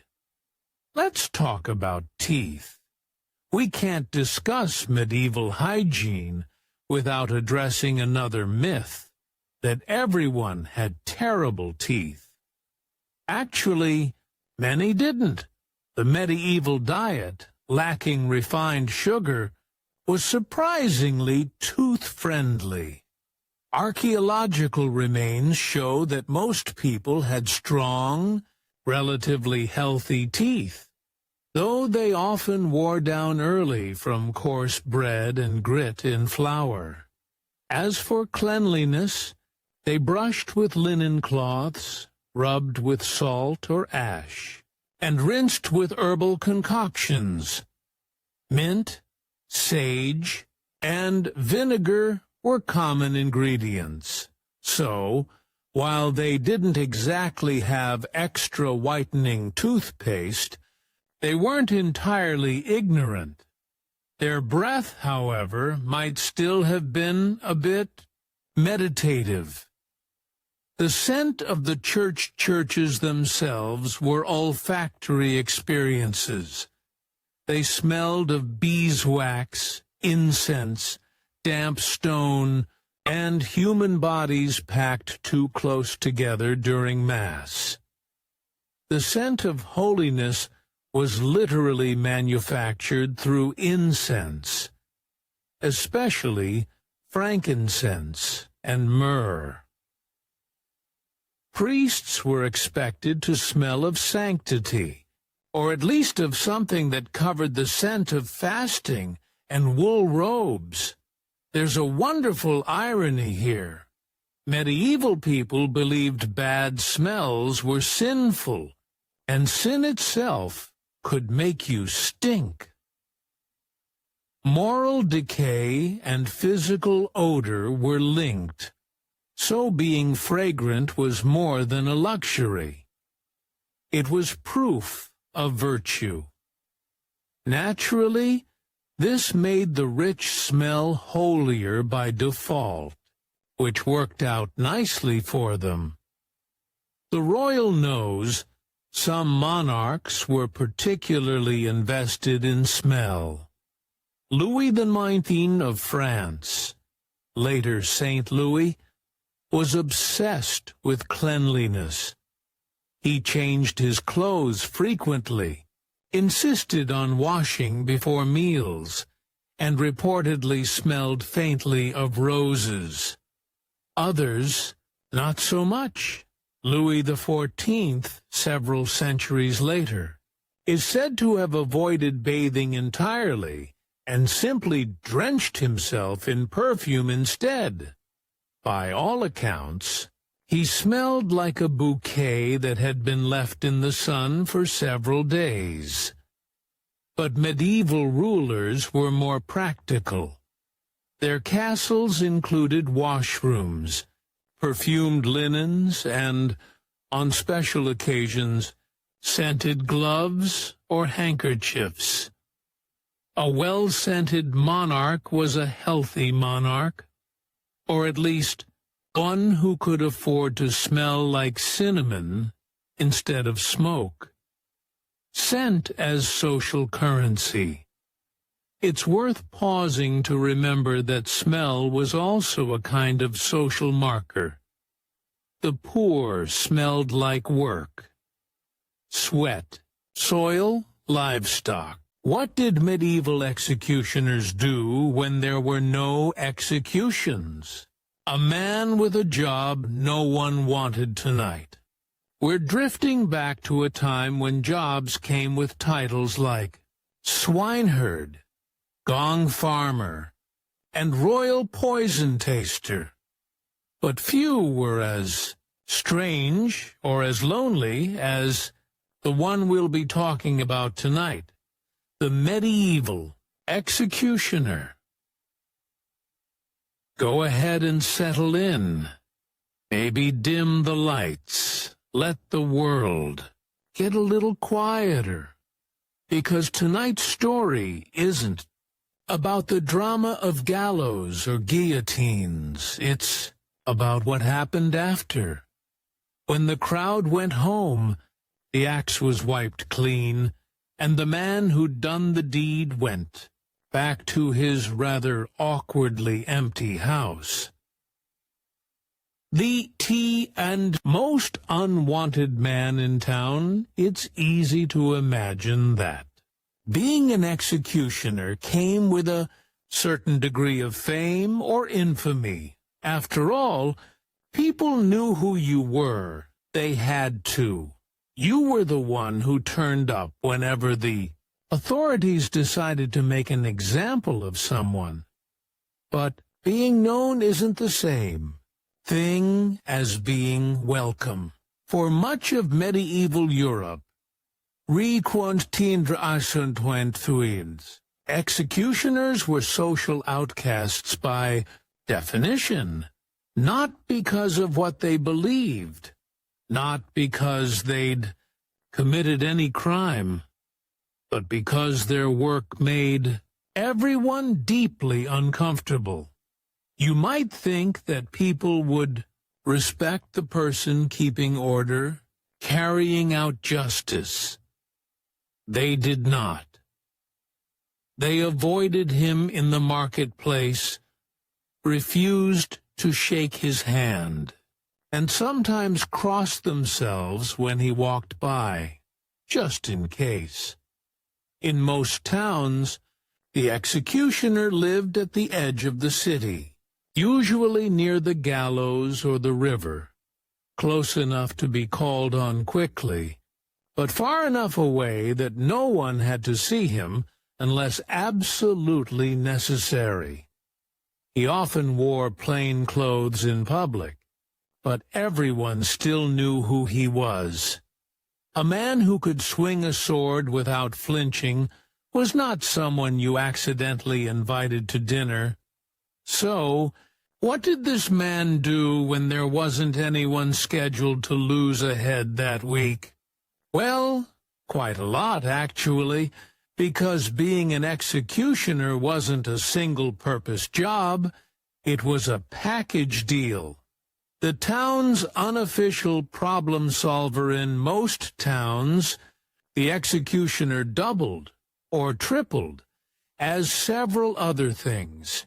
He might also be the official torturer, which is about as cheerful as it sounds. He was sometimes the one who branded criminals, cut off ears, or carried out public humiliations. But he also took on far more mundane tasks. Executioners often acted as animal control officers, catching stray dogs or disposing of dead livestock.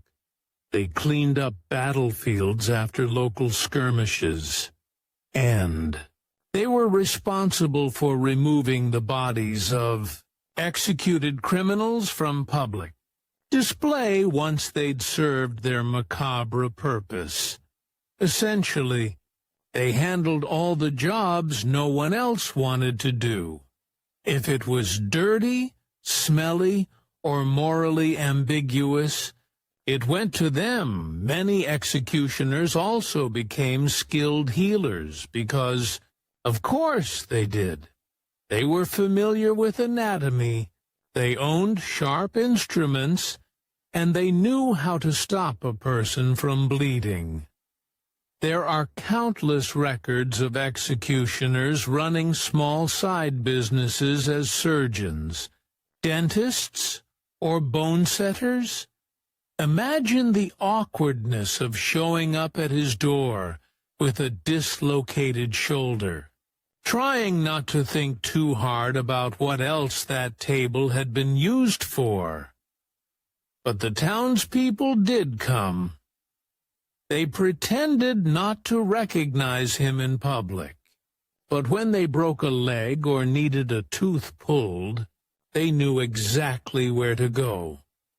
He might have been cursed, but he was also useful. Apprentices, families, and the lineage of blood. You might wonder how anyone ended up in this line of work voluntarily, and the answer, most of the time, is they didn't. Executioner positions were hereditary. The job was passed down from father to son, generation after generation, like an heirloom no one wanted but couldn't get rid of. There were families who held the same position for centuries. In Germany, the Franz Schmidt family became practically a dynasty of executioners, earning steady pay, grudging respect, and a kind of grim fame. The younger sons usually began as assistants. They helped clean the tools, prepare the scaffold, and manage prisoners. Some even learned the art of execution, the way others learned carpentry or metalwork, through apprenticeship. It wasn't glamorous, but it was stable work. If you were born into the profession, you had few other options. Marriage was tricky. Most respectable families refused to marry their daughters to an executioner's son, which led to an entire caste of executioner families marrying among themselves. It wasn't quite hereditary nobility, but it was hereditary notability, of a much less enviable kind. In places like Nuremberg or Augsburg, you could find family trees of executioners stretching back generations, each branch leading to another man who'd swung the sword and lived on the city's edge. The pay was good, at least despite the stigma. Executioners were often well compensated. Someone had to do the job, after all, and that someone deserved hazard pay, both for the danger and for the social isolation. They received a salary from the town, a home, usually outside the gates, and certain privileges. They were exempt from taxes in some regions, or from military service in others, and, crucially, they were allowed to collect the clothes and belongings of the condemned, essentially a kind of recycling program for justice, in an age when clothing was expensive and often the most valuable thing a person owned. That could be a real perk. They also received a drink allowance, which sounds like a joke, but wasn't. The job required strong nerves, and local authorities often provided free ale or wine on execution days to help steady the hand. It's not clear whether this improved accuracy or merely dulled the anxiety, but one can imagine the results varied. Free days and quiet evenings, so what did the average executioner do on a quiet week? When there were no heretics to burn, no thieves to hang, no traitors to quarter, he might spend his days maintaining tools, sharpening blades, or mending ropes. He might tend a small garden behind his isolated home. Some kept livestock, pigs, chickens, goats, anything that could provide food and a sense of normalcy. Others became minor businessmen, selling tallow candles, soap, or even leeches for medical purposes. If your neighbors wouldn't buy your bread, you had to find other revenue streams. But even on peaceful days, the social isolation lingered. In some cities, Executioners were forbidden from entering taverns or churches. They couldn't sit at public tables or serve on juries. Their children were often shunned by their classmates, so they built small, insular communities of their own. The line between family life and professional life blurred. Children grew up watching their fathers at work, sometimes playing near the gallows when it wasn't in use. Imagine a childhood where the family picnic spot doubled as the execution field. Morbid? Perhaps, but for them, it was just home. A complicated kind of respect, oddly enough. There were places where executioners were simultaneously despised and sought after. They were rumored to possess healing powers, not because of divine blessing, but because of their intimate knowledge of life and death. In parts of Germany, people would visit the executioner for special salves or herbal mixtures. Some believed the touch of an executioner could cure certain ailments, especially warts and boils. Yes, the same hands that swung the axe were believed to hold a strange, medicinal magic. Franz Schmidt, the most famous executioner of Nuremberg, kept a meticulous diary in the late 16th century. In it, he recorded not only the 394 people he executed, but also hundreds of patients he treated medically. Broken bones, infections, toothaches. He handled it all. He even had a sort of bedside manner. He was officially pardoned at the end of his career and retired as a respected citizen, which was almost unheard of. For one brief, rare example, the man who brought death for a living was finally accepted among the living. Let's drift to France for a moment. Over in France, the role of executioner was no less complicated. In Paris, the position was known as the Monsieur de Paris, and it became something of an institution. The job stayed within the same family for over a century, the Sansons, who oversaw executions from the age of swords to the age of the guillotine. Charles-Henri Sanson, who executed Louis XVI during the French Revolution, had been born into the role. He performed thousands of executions in his lifetime, but like his German counterparts, he spent most of his days doing anything but that. He managed accounts, trained assistants, and corresponded with city officials. He also practiced medicine, because apparently that was just part of the unofficial job description. His family had servants, fine clothes, and a respectable income. Yet when they walked through the streets, people still crossed to the other side. No amount of silk could cover the stain of their profession. Even after the Revolution, when executions became more democratic, the Sansons remained a mixture of celebrity and pariah. Their work was public spectacle, their lives, private exile.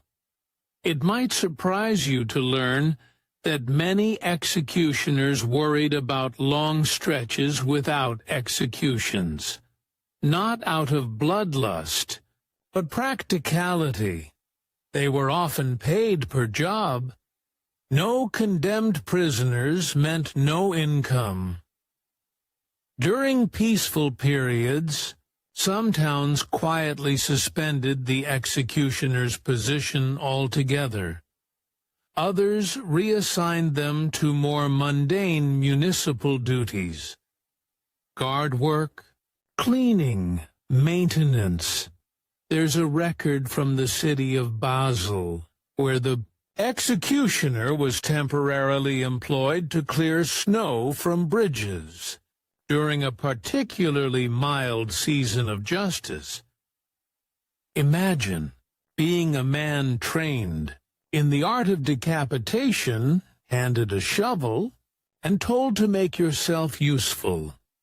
It's a humbling sort of irony, and one suspects he did not shovel with enthusiasm. What happened to the children born in medieval brothels?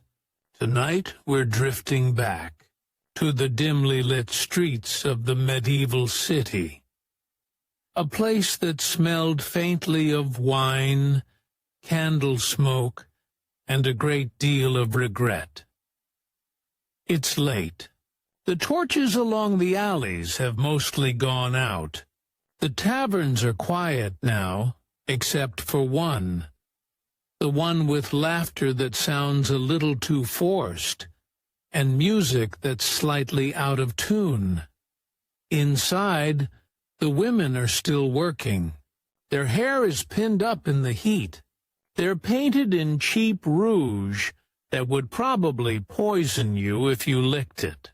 And for some of them, the night will end not with coin in hand, but with the slow realization that they're pregnant. Tonight, we're talking about those children, the ones born in medieval brothels, the ones nobody really planned for, and whom history, in its usual polite way, tried to ignore. The setting: medieval cities and their public women. In medieval Europe, prostitution was complicated. It was technically sinful, but also convenient. Theologians like to say things like, "Better the sewer overflow than the street flood." That was their poetic way of justifying brothels. Sin contained, like waste in a pipe.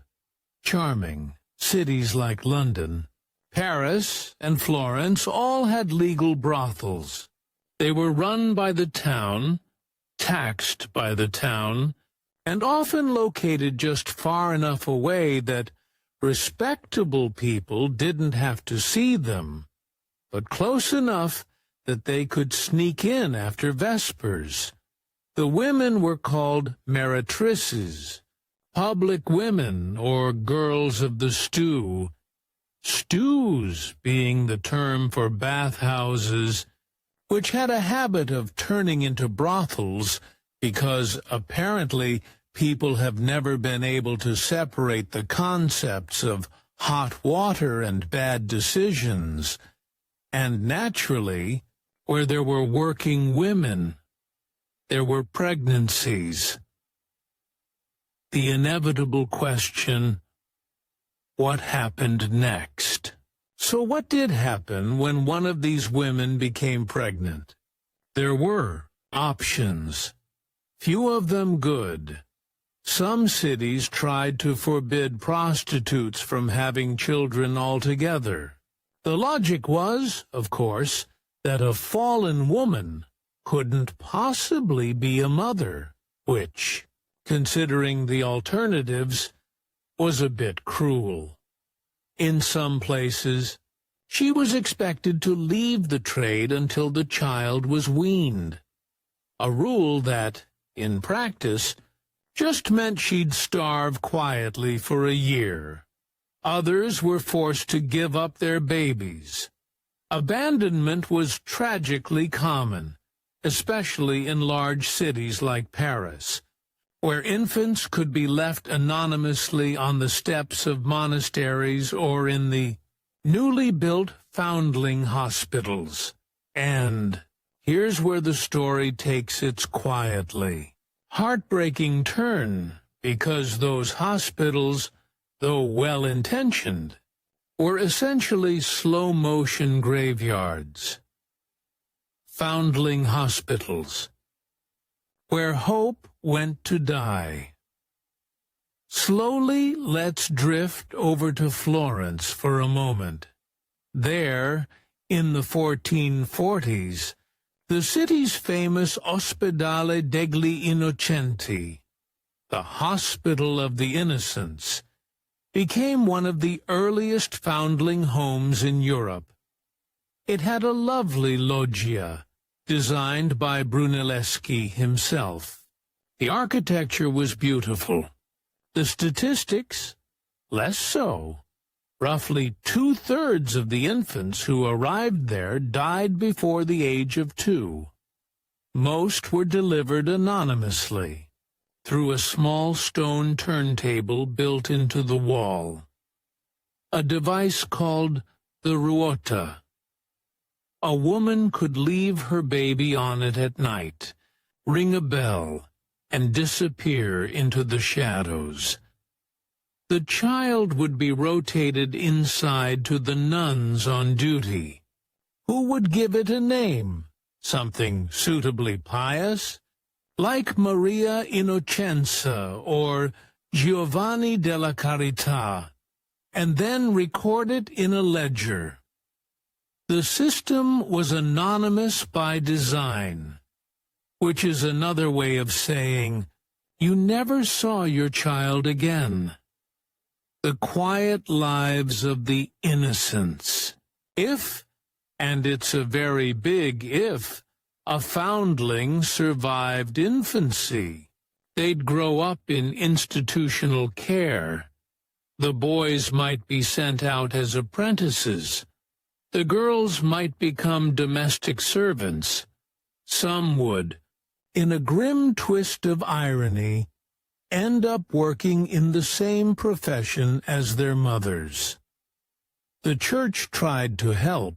In its way, nuns taught the girls sewing and spinning, so they could earn a respectable living, which was lovely. Except there were far too many of them, and not nearly enough respectable livings to go around. As adults, these foundlings were sometimes marked for life by their origins. In Florence, their birth records often included cryptic notes like figlia di donna dissoluta, daughter of a loose woman. In other words, the shame followed them, even when they didn't know why. But not every story ended in tragedy. It's tempting to paint all of this as hopeless, and much of it was. But history, being messy, occasionally produced exceptions. Some mothers managed to raise their children themselves, even while working in brothels. There are scattered records, letters, tax rolls, city decrees that show women living with their children in these places. Brothels weren't always the dens of misery we imagine. Some were small, domestic operations. A few even had house rules about caring for infants. In Paris, one brothel register from the 14th century notes a Jean who keeps her little son with her and is permitted to nurse him in the afternoons. It's a strange, fragile image, a woman sitting in a smoky room, combing her child's hair between clients. A kind of rough tenderness surviving where it shouldn't. The church's complicated compassion. The Guzzi Medieval church was very good at guilt, but it was also very good at contradiction. While it condemned prostitution, it also quietly relied on it.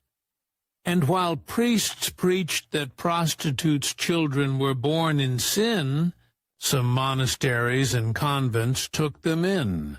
With genuine compassion, there are letters from nuns describing tiny souls cast upon our doorstep. Some sisters wrote of baptizing them immediately, just in case, and wrapping them in the scraps of old habits.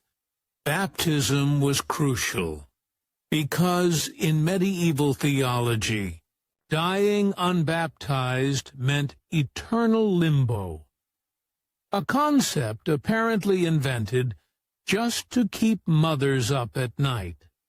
So, these children, even if they never lived long, were at least granted a name, a few prayers, and a place in the record.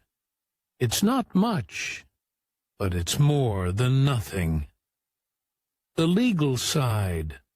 Who was the father? Ah, yes, the father. In most cases, nobody knew. Men didn't exactly line up to claim paternity when the mother worked in a licensed brothel. And even if they did, the law rarely cared. Illegitimate children, bastards, as the law books helpfully called them, had no inheritance rights. They couldn't take their father's name or property unless legitimized by royal decree, papal dispensation, or both. That said, the medieval world was full of exceptions.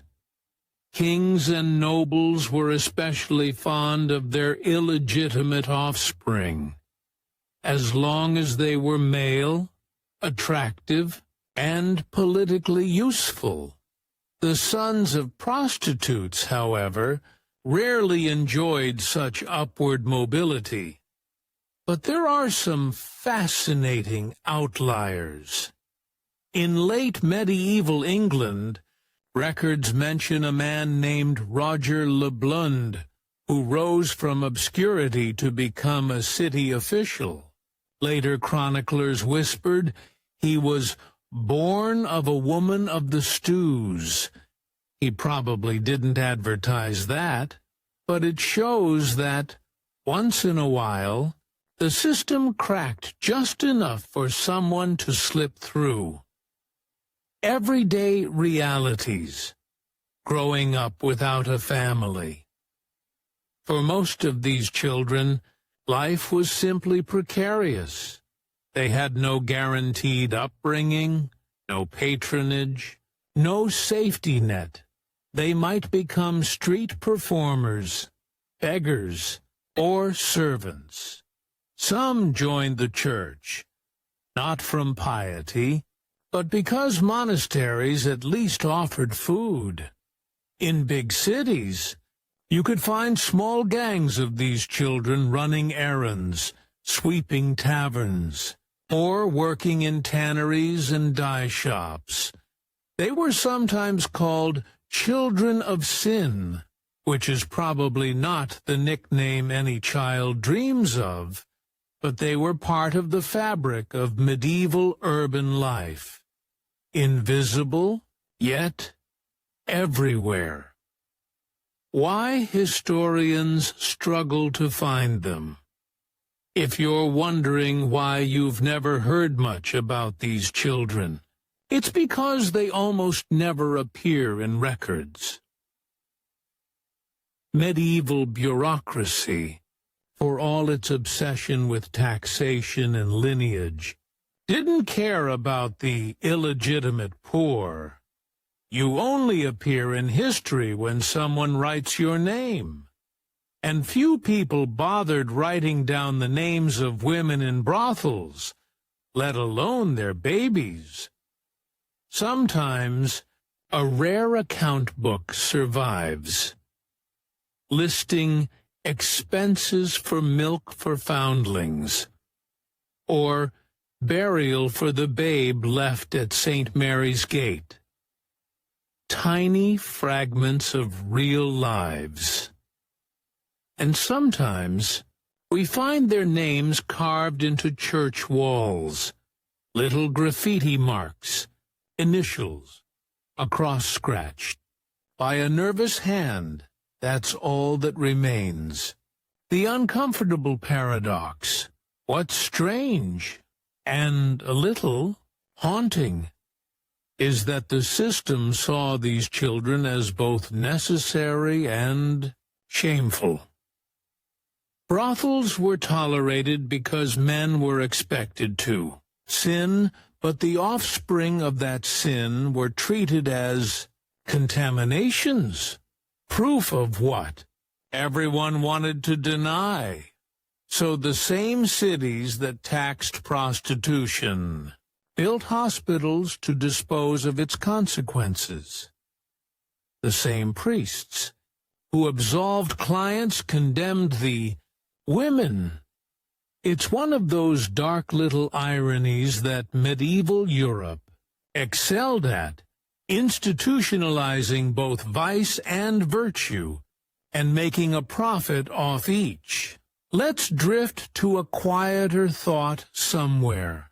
In the 15th century, a woman might have been sitting on a creaky bed in a smoky room, her child asleep beside her. Outside, the street buzzed with voices and footsteps.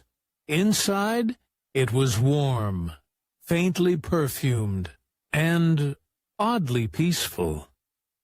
She probably didn't think she was part of history. She was just surviving and keeping another tiny life alive, one day at a time. And even if the records don't say her name, she existed. Hundreds of them did. Thousands, perhaps. History simply forgot to write them down because somehow medieval Europe managed to believe that sin could be regulated like trade, and that children born of it could simply be accounted for